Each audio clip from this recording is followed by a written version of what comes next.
Hello, friends, and welcome to the channel.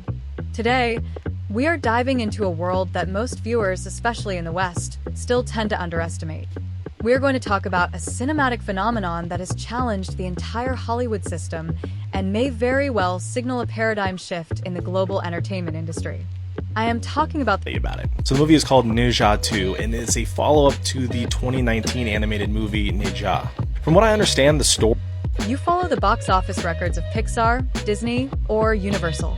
But the highest-grossing animated film in the history of humanity is not Inside Out 2, not Frozen 2, and not even one of your favorite Marvel blockbusters. That title belongs to a Chinese sequel that earned a staggering $2 billion at the box office. And here's the most important part. Every single dollar was earned exclusively within China. $2 billion collected in a single domestic market pulled this film out of obscurity and placed it among the top 5 highest-grossing films of all time, right alongside giants such as Titanic and Avatar.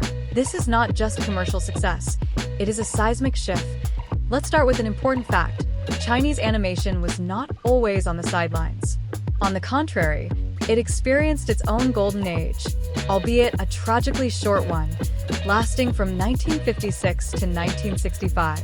Inspired by the early technical mastery of Walt Disney and the dramatic power of the Soviet animation school, Chinese animators set themselves an ambitious goal, not to imitate, but to develop a distinctly national style.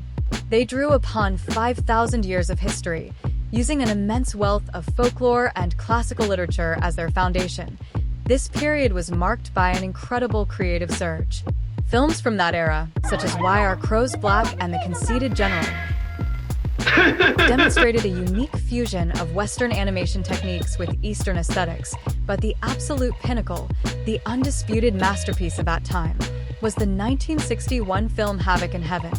This was the first large-scale, high-quality adaptation of the story of Sun Wukong, the Monkey King, a character who holds as much cultural significance in China as Hercules or King Arthur does in the Western tradition.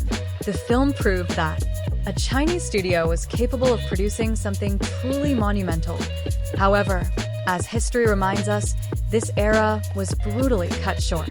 The onset of the Cultural Revolution under Mao Zedong dealt a devastating blow to the entire creative intelligentsia. Culture was forced into the rigid confines of strict party ideology. Anything that did not directly serve propaganda purposes was banned or destroyed, creativity suffocated, and with it, Chinese animation nearly died. Into this vacuum poured a flood of foreign content. On one side stood Hollywood. On the other, the explosive rise of Japanese anime. Series such as Astro Boy set extraordinarily high standards, not only in technical execution, but more importantly, in narrative freedom. The nation was demanding something new and authentic. It was during this difficult period, in 1980, that our hero, Yongyu Pellman, was born. His personal journey is a reflection of his country's path. His parents wanted him to become a pharmacist, but he chose animation, leaving him jobless after completing his degree. For 5 years, he lived off his mother's small pension, feeling like a parasite. I felt like a parasite at the time. I almost never bought new clothes.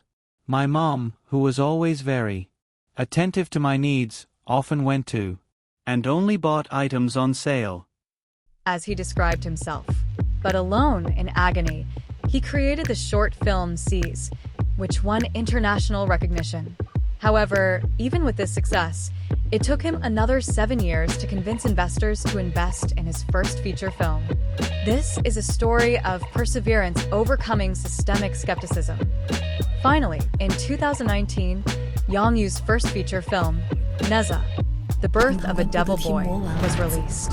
The film is based on the mythological character Nezha, taken from the classic novel, The Canonization of the Gods. It is important for American audiences to understand that Chinese mythology, unlike Greek or Roman mythology, is highly flexible. Due to the 1,000-year process of rewriting, reinterpreting, and mixing Taoist and Buddhist myths, the same god can be both a hero and a villain, a friend and a brother, in different stories. Nezha is an ideal plastic character, a half-demon child who can be given new content without violating the canon itself. The main secret of the first film's success was its ingenious combination of Chinese myth, Hollywood script, and Western techniques. The studio has tapped into its powers, including, according to rumors, the assistance of Warner Brothers, to provide a visual level that could compete with Pixar. According to the plot, an evil pearl possesses the baby Nezha, and he is born as a demon, destined to be destroyed by lightning in 3 years. The film focuses on a universal theme: societal rejection due to uncontrollable power and the unconditional love of one's parents. The central message is simple yet powerful. Your destiny is in your hands. Don't let predictions or societal expectations define who you are. This message resonated in a country where personal ambitions often clash with a rigid system. With a budget of $22 million, the film grossed $770 million. It wasn't just a hit. It was a demonstration that the donghua culture could not only survive but also thrive using its own culture. The success was immediate, and as is often the case, it was followed by a wave of cheap imitations that quickly failed. The effective Chinese managers were unable to replicate the magic of Yangyu. 6 years of waiting. And now, in 2025, Nezha 2, Nezha Defeats the Dragon King is released. The studio doubled the bet. The budget grew almost fourfold, to $80 million. The film was extended to almost 3 hours, becoming a true epic. The second part shifted the focus from an external conflict, society against the hero, to an internal one, the hero's acceptance of himself. This was no longer a local fairy tale, but a saga that revealed a vast, technical execution and choreography of the action scenes reached the level of the most expensive global blockbusters, surpassing the original $2 billion in box office revenue. Once again, it was only in China. With 2 feature films under his belt, Yang Yu became the highest-grossing director in his country's history. Suddenly, China, which had been importing Western films for decades to fill its cinemas, had a cultural product that not only replaced Hollywood, but also surpassed it on its own territory. This is much more than just money. It is a demonstration of soft power and a testament to national self-sufficiency. It was a response to the century of humiliation, a period in Chinese history when the country was plundered and humiliated by Western powers and Japan. But why did this particular film gross $2 billion? The answer lies not in the dragons, but in a deep social and cultural resonance. Director Yan Yu subtly addressed the neuroses of modern Chinese society through his characters. First of Shen Gongbao. He embodies a new and incredibly important social drama, the small-town ruler's drama. Shen Gongbao is a younger god who achieved his status not by birthright, but through incredible effort, talent, and hard work. He is the pride of his village, but in the pantheon of gods, he will always be a second-class man. Look at this viral quote that literally blew up the Chinese internet. I just finished watching Nezha, and my wife asked me why so many people sympathize with Shen Gongbao. I told her that I would give you an example to help you understand.